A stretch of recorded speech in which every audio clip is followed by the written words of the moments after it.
ನಮಸ್ಕಾರ friends, kitchen ಕಥೆಗಳು mini ಬ್ಲಾಗ್ಸ್ಗೆ ಸ್ವಾಗತ. ನಾನು ನಿಮ್ಮ ಕವಿತಾ ಪ್ರಸನ್ನ. ಮೂರ್ಖರೊಂದಿಗೆ ಎಂದು ವಾದಿಸಬೇಡಿ ಹಾಗೂ ನಿಮ್ಮ ದೌರ್ಬಲ್ಯವನ್ನು ಯಾರಿಗೂ ಹೇಳಬೇಡಿ. ಇವು ಎರಡು ಚಾಣಕ್ಯ ನೀತಿಗಳಲ್ಲಿ ತುಂಬ ಉತ್ತಮವಾದ ಎರಡು ನೀತಿಗಳು.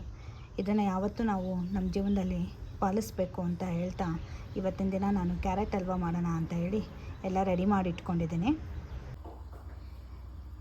ಕ್ಯಾರೆಟ್ ಹಲ್ವಾಗೆ ಏನೇನು ಬೇಕು ಎಲ್ಲ ಇಂಗ್ರೀಡಿಯೆಂಟ್ಸ್ನ ರೆಡಿ ಮಾಡಿ ಇಟ್ಕೊಂಡಿದ್ದೀನಿ. ನಾನು 1 ಕಪ್ ಕ್ಯಾರೆಟ್ ತೊಗೊಂಡಿದ್ದೀನಿ, 1 ಕಪ್ ಸಕ್ಕರೆ ತೊಗೊಂಡಿದ್ದೀನಿ, ಮನೆಯಲ್ಲೇ ಕಾಯಿಸಿರೋವಂಥ ತುಪ್ಪ ತೊಗೊಂಡಿದ್ದೀನಿ, 3 ಕಪ್ಪಷ್ಟು ಹಾಲು ತೊಗೊಂಡಿದ್ದೀನಿ. ಅದಕ್ಕೆ ನಾನು ಕೇಸರಿನ ನೆನೆಸಿಟ್ಕೊಂಡಿದ್ದೀನಿ ಕಲರ್ ಚೆನ್ನಾಗಿ ಬರುತ್ತೆ ಅಂತ. ಹಾಗೆ ನಾನು ಗೋಡಂಬಿ, ದ್ರಾಕ್ಷಿ, ಬಾದಾಮಿನ ರೆಡಿ ಮಾಡಿ ಇಟ್ಕೊಂಡಿದ್ದೀನಿ ಮತ್ತು ಏಲಕ್ಕಿನ ಕುಟ್ಟಿ ಪುಡಿ ಮಾಡಿ ಇಟ್ಕೊಂಡಿದ್ದೀನಿ. ಫಸ್ಟ್ ನಾನು ತುಪ್ಪದಲ್ಲಿ ಗೋಡಂಬಿ, ದ್ರಾಕ್ಷಿ ಮತ್ತು ಬಾದಾಮಿನ ಹುರಿದ್ಬಿಟ್ಟು ಒಂದು ಸೈಡಲ್ಲಿ ಎತ್ತಿಟ್ಕೊತೀನಿ.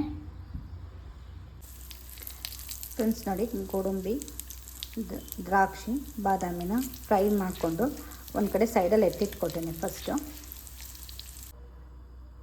ಎಲ್ಲ ಫ್ರೈ ಮಾಡ್ಕೊಂಡ್ಮೇಲೆ ಇನ್ನೊಂದು ಸ್ವಲ್ಪ ತುಪ್ಪ ಹಾಕ್ಕೊಂಡು ಕ್ಯಾರೆಟ್ನ ಹಾಕ್ಕೊಂಡು ಫ್ರೈ ಮಾಡ್ಕೊತೀನಿ. ಆದಷ್ಟು ತುಪ್ಪದಲ್ಲೇ ಚೆನ್ನಾಗಿ ಹುರ್ಕೊಂಡ್ರೆ ಬೇಗ ಕ್ಯಾರೆಟು ಬೇಯುತ್ತೆ. ಫ್ರೆಂಡ್ಸ್ ನೋಡಿ, ಹೀಗೆ ತುಪ್ಪ ಹಾಕ್ಕೊಂಡು ಚೆನ್ನಾಗಿ ಫ್ರೈ ಮಾಡ್ಕೋಬೇಕು.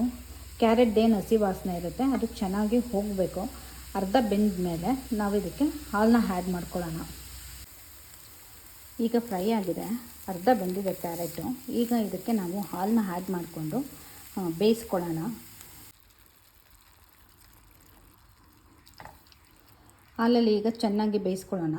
ಹಾಲು ಬೇಯ್ತಾ ಅದು ಕ್ಯಾರೆಟು ಬೆಂದ್ಕೊಂಡು ಗಟ್ಟಿ ಹಾಕ್ಲಿಕ್ಕೆ ಬರುತ್ತೆ. ಒಂದು 10 ಮಿನಿಟ್ಸ್ ಆದರೂ ಬೇಯಿಸಬೇಕಾಗುತ್ತೆ ಹಾಲಲ್ಲಿ ಕ್ಯಾರೆಟ್ನ.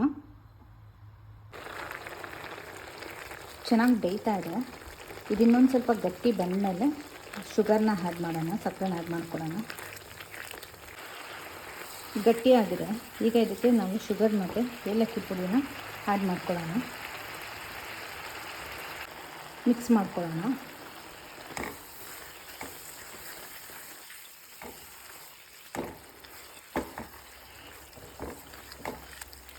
ಸಕ್ಕರೆ ಎಲ್ಲ ಕರಗಿ ಇನ್ನೂ ಗಟ್ಟಿಯಾಗಿ ಇನ್ನೂ ಚೆನ್ನಾಗಾಗುತ್ತೆ. ಫ್ರೆಂಡ್ಸ್, ಗಟ್ಟಿ ಬಂದಿದೆ. ಈಗ ಇದಕ್ಕೆ ನಾನು ಫ್ರೈ ಮಾಡ್ಕೊಂಡಿರೋವಂಥ ದ್ರಾಕ್ಷಿ ಗೋಡಂಬಿನ ಆ್ಯಡ್ ಮಾಡ್ಕೊತೀನಿ. ಇದಕ್ಕೆ ಬೇಕಾದರೆ ಮತ್ತು ತುಪ್ಪ ಹಾಕ್ಕೋಬೋದು. ನಾನು ಫ್ರೈ ಮಾಡೋದಕ್ಕೆ ಹಾಕ್ಕೊಂಡಿದ್ದೀನಿ, ಹಾಗಾಗಿ ತುಂಬ ತುಪ್ಪ ಆದರೆ ತಿನ್ನೋದಕ್ಕಾಗಲ್ಲ. ಕೆಲವರು ಇಷ್ಟಪಟ್ಟು ತಿಂತಾರೆ, ಅಂಥವರು ಈಗ ಬೇಕಾದರೆ ಇನ್ನೊಂದು ಸ್ವಲ್ಪ ತುಪ್ಪ ಹಾಕ್ಕೊಂಡು ಮಿಕ್ಸ್ ಮಾಡಿ ಸ್ವಲ್ಪ ಬೇಯಿಸ್ಕೋಬೋದು. ಇನ್ನೊಂದು ಚೂರು ಗಟ್ಟಿ ಬರೋವರೆಗೂ ಬೇಯಿಸ್ಕೊತೀನಿ ಇದನ್ನು. ಬಿಸಿ ಕ್ಯಾರೆಟ್ ಹಲ್ವಾ ರೆಡಿ ಆಯಿತು. ಕೆಲವರು ಕ್ಯಾರೆಟ್ನ ಕುಕ್ಕರಲ್ಲಿ ಅಥವಾ ಬೇರೆ ಪಾತ್ರೆಯಲ್ಲಿ ಬೇಯಿಸ್ಕೊಂಡು ಮಾಡ್ತಾರೆ, ಆದರೆ ನಾನು ಇದನ್ನು ಈ ರೀತಿ ತುಪ್ಪದಲ್ಲೇ ಫ್ರೈ ಮಾಡ್ಕೊಂಡು ಮಾಡ್ತೀನಿ. ಬೇಗನೂ ಆಗುತ್ತೆ ಫ್ರೆಂಡ್ಸ್. ಕೆಲವರು ಬಿಸಿಲೇ ತಿನ್ನಲಿಕ್ಕೆ ಇಷ್ಟಪಡ್ತಾರೆ, ಆದರೆ ನಮ್ಮ ಮನೇಲಿ ಎಲ್ಲರೂ ಸ್ವಲ್ಪ ಕೋಲ್ಡ್ ಆಗಿದ್ದರೆ ತಿನ್ನೋದಕ್ಕೆ ಇಷ್ಟಪಡ್ತಾರೆ. ಹಾಗಾಗಿ ಇದನ್ನು ನಾನು ರೆಫ್ರಿಜರೇಟ್ ಮಾಡ್ತೀನಿ. ರೆಸಿಪಿನ ಟ್ರೈ ಮಾಡಿ ಫ್ರೆಂಡ್ಸ್. ಲೈಕ್ ಮಾಡಿ, ಶೇರ್ ಮಾಡಿ, ಫಾಲೋ ಮಾಡಿ. Thank you.